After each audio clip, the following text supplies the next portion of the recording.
আমার প্রাণ প্রিয় বাংলাদেশের লাখো কোটি মানুষের হৃদয়ের বহু স্পন্দন এখানে উপস্থিত আছেন। তামিরুল মিল্লাত কামিল মাদ্রাসা বাংলাদেশে এমন হাতে গোনা 4-5টি দ্বীনি শিক্ষা প্রতিষ্ঠানের একটি। পৃথিবীর যে প্রান্তে আমরা যাই, যেখানেই বাংলাদেশি সফল মানুষদের সঙ্গে আমাদের দেখা হয়, তাদের বেশিরভাগ মানুষকে ঘুরে ফিরে আমরা এই 4-5টি প্রতিষ্ঠানের মধ্যেই দেখতে পাই। তামিরুল মিল্লাত কামিল মাদ্রাসা সেই স্বল্প সংখ্যক কয়েকটি মাদ্রাসার, কয়েকটি দ্বীনি শিক্ষা প্রতিষ্ঠানের একটি। ইতোমধ্যে আমাদের সকলেই শ্রদ্ধাভাজন ব্যক্তিত্ব মাহমুদুর রহমান ভাই বলেছেন, তামিরুল মিল্লাত কামিল মাদ্রাসার শিক্ষার্থীরা, শিক্ষকরা তারা ইতোমধ্যে প্রমাণ করেছেন বাংলাদেশে যে দ্বীনি জাগরণ হয়েছে, বিশেষ করে আমাদের তরুণ প্রজন্মের মধ্যে যে দ্বীনি জাগরণ আমরা জুলাই আন্দোলনে লক্ষ্য করেছি। ইতিপূর্বে যেটি আমরা বিভিন্ন সময় আঁচ করেছি, জুলাই আন্দোলন আমাদের চোখের সামনে স্পষ্ট করে দেখিয়ে দিয়েছে যে এই দেশে তরুণদের মধ্যে ব্যাপকভাবে দ্বীনি জাগরণ ঘটেছে। এর পেছনে যে কয়েকটি শিক্ষা প্রতিষ্ঠানের ব্যাপক ভূমিকা আছে, আমি মনে করি তামিরুল মিল্লাত কামিল মাদ্রাসা তার অন্যতম। এই মাদ্রাসার কাছে বাংলাদেশে মানুষের প্রত্যাশা অনেক বেশি। আমাদেরকে ঠিক একইভাবে সমান্তরালভাবে দ্বীনি ক্ষেত্রে যেমন নেতৃত্ব দিতে হবে, দুনিয়াবি দৃষ্টিকোণ থেকে দুনিয়াবি ক্ষেত্রগুলোতেও আমাদেরকে সমান্তরালভাবে নেতৃত্ব দিতে হবে।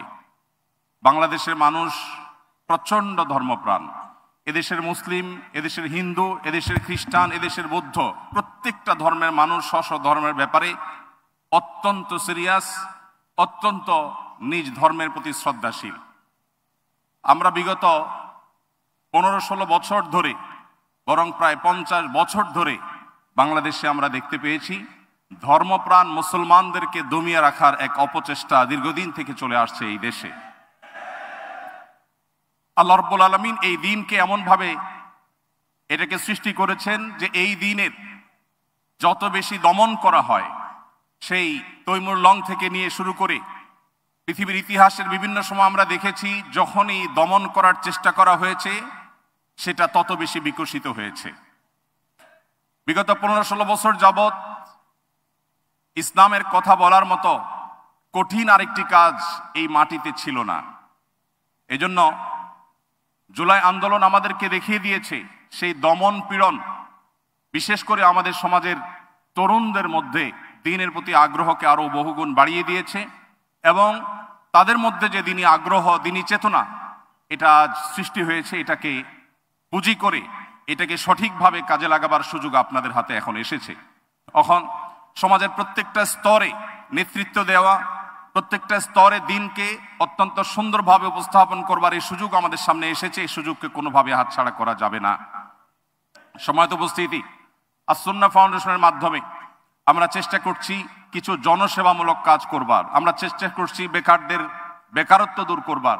আমি মনে করি তামিরুল মিল্লাতের এলামনাইদের মধ্যে এমন বহু লোক আছেন যারা এক একজন যদি দাঁড়িয়ে যান দেশের এক একটি সেক্টরে তারা আইকনিক ব্যক্তিত্বে পরিণত হতে পারবেন ইনশাআল্লাহ। আমি বিশ্বাস করি দেশের বহু সেক্টর আছে যে সেক্টরগুলোতে আজ মানুষ নতুন দিনের স্বপ্ন দেখে, মানুষ নতুন কিছুকে ওয়েলকাম করার জন্য অপেক্ষা করছে। চাতক পাখির মতো মানুষের মধ্যে আজ যে চাহিদা তৈরি হয়েছে সেটা পূরণ করবার জন্য পর্যাপ্ত সেরকম জ্ঞানে, গুণে, বুদ্ধিতে বিভিন্ন দিক থেকে সমৃদ্ধ মানুষের আজ বড় অভাব। আজ তামিরুল মিল্লাতের এই এলামনাইদের মধ্য থেকে যোগ্য ব্যক্তিত্ব যারা আছেন, বিশ্বজুড়ে যারা ছড়িয়ে আছেন, তারা বাংলাদেশকে নিয়ে ভাববার সুযোগ এখন সবচেয়ে বেশি। আমি আশা করব সেই ভাবনার জগতে আপনারা অবশ্যই বিচরণ করবেন এবং বাংলাদেশকে আপনারা পথ দেখাবেন, এবং আলিয়া মাদ্রাসার জগতে শত সহস্র মাদ্রাসাগুলো যে পিছিয়ে আছে তামিরুল মিল্লাত আবারও যদি নেতৃত্ব দেয়, এবং এই জাতীয় আরো যে প্রতিষ্ঠানগুলো আছে তারা যদি আবারও নেতৃত্ব দেয়, তাহলে আবারও আমাদের সে হারানো ঐতিহ্যকে পুনরুদ্ধার করা সম্ভব হবে ইনশাআল্লাহ। সম্মানিত উপস্থিতি, আমাদেরকে আজ নব উদ্যমে সামনে অগ্রসর হতে হবে, আমাদেরকে জাগতে হবে, আমাদেরকে জাগাতে হবে। আমাদের কলেজ বিশ্ববিদ্যালয়ে জেনারেল শিক্ষার্থী, আমাদের যে সমস্ত বন্ধুরা আছে, তরুণরা আছে, তাদের মধ্যে যে পরিমাণ দিনী জাগরণ, আমি বিগত 1 বছরে অন্তত 50টি কলেজ বিশ্ববিদ্যালয়ে বিভিন্ন পর্যায়ে প্রোগ্রাম করেছি। আমি লক্ষ্য করেছি তরুণদের চোখে দিনের প্রতি যে ক্ষুধা তৈরি হয়েছে, সেই ক্ষুধা মেটাবার মতো সেরকম জ্ঞানে গুণে সমৃদ্ধ, সর্বগুণে গুণান্বিত এবং তাদের ক্ষুধা মেটাবার মতো উপযুক্ত মানুষের বড় বেশি অভাব চলছে। এই কাহতর রিজাল বা যোগ্য মানুষের যে অভাব চলছে, এই অভাব মোচনে আমি মনে করি আপনারা অগ্রণী ভূমিকা পালন করতে পারেন। আল্লাহ রাব্বুল আলামিনের কাছে কায়মন ওয়াক্কে দোয়া করি, আল্লাহ তাআলা তাওয়ার মিল্লাতকে এবং বাংলাদেশের অন্য সমস্ত দ্বীনি শিক্ষা প্রতিষ্ঠানগুলোকে শুধু বাংলাদেশ নয়, গোটা বিশ্বের জন্য মডেল প্রতিষ্ঠান হিসেবে কবুল এবং মঞ্জুর করুন। সম্মানিত উপস্থিতি, আমি আবারও বলি, এখানে আমার বন্ধু বান্ধবের অনেকেই আছেন যারা এক সময় তাওয়ার মিল্লাতে পড়েছেন।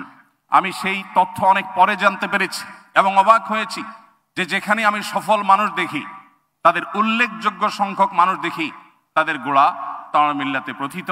তারা এখানে বেড়ে উঠেছেন, এই ক্যাম্পাস থেকে তারা গড়ে উঠেছেন।